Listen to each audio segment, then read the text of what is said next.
Abatuuze ku kyalo Gita Nabutaka ekisangibwa mu Town Council y'e Kasangati bakeeredde maziga bwe basanze ng'embwa zirumye ebisolo byabwe ebiwerako ne bifa nga n'abamu ku bannaabwe balumiddwa. Abamu balumibwa embwa nga tebalina ssente ate embwa teziriiko bantu. Ziri emakenke ejjita kiteegombwa nanga bampitirivu nnyo. Okusinziira ku batuuze embwa zino tezimanyiddwa nnannyinizo nga n'abamu ku bantu abalumiddwa zibasanze mu maka gaabwe. Omusasi waffe atwaliddwa ku biyumba embwa zino bwe ziteeberezebwa okuba nga eziva nga nnyingi ne zitaayaaya. Zitulumidde abantu embizi zaffe embuzi bina uzaamuno omukazi wattu okwerwanako kubanga mukazi mukadde talina maanyi ne zimusinga amaanyi. Omwana owange yamusanga mu mulyango ng'enkuba etonnye nali siriiwo. Kyokka embwa yajja n'ennumira embuzi yange ng'ate eriko kumpi na kuzaala. Olabira bino nga batuuze emitima gye bali ku mitwe nga n'abamu basiba mayumba nga beggalidde okwewala okutaagulwa embwa nga n'abaana tebagenze ku masomero olwaleero. Ekintu ky'embwa tukiriko naye ekintu ky'embwa si kyangu nga bw'osuubira kubanga eddagala erigulibwa ddala buwanana. Kyokka Omala Lutalo nga ye Town Clerk wa Kasangati agumiddwa nti embwa zigenda kuttibwa. Obweraliikirivu bwe mulina mali mu mwezi ogw'omwenda tujja kuba nga tuzzeemu nate okuddamu okutta yo baaci endala.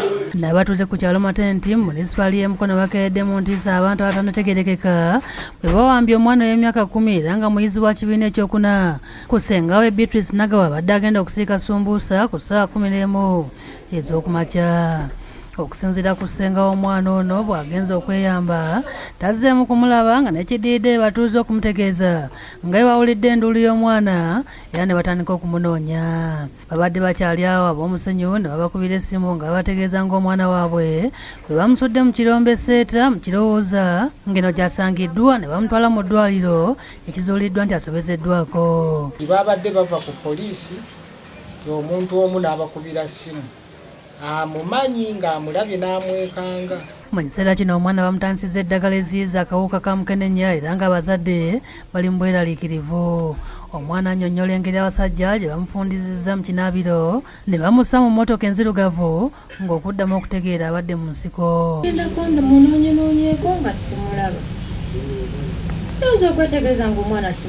Bazadde b'omwana amannya agasirikiddwa balaajanidde poliisi enoonyereze abawambye omwana waabwe kubanga bamuwambidde kumpi ne kamera. Ekebereko kamera zaayo esobola otulaga abantu abo basobodde okuwamba omwana waffe kuba ffe we tuli waliwo tuli kumpi ne kamera.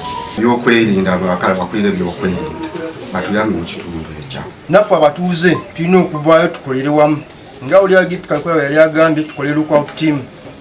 Naye abatuuze bawulidde omwana oyo te n'omu yafulumye wabweru gamba nti ataase mwana. Stephen Bulega ne Musi David Kalyankolo be bakusakidde eggulire lino ku Lwabukedde TV.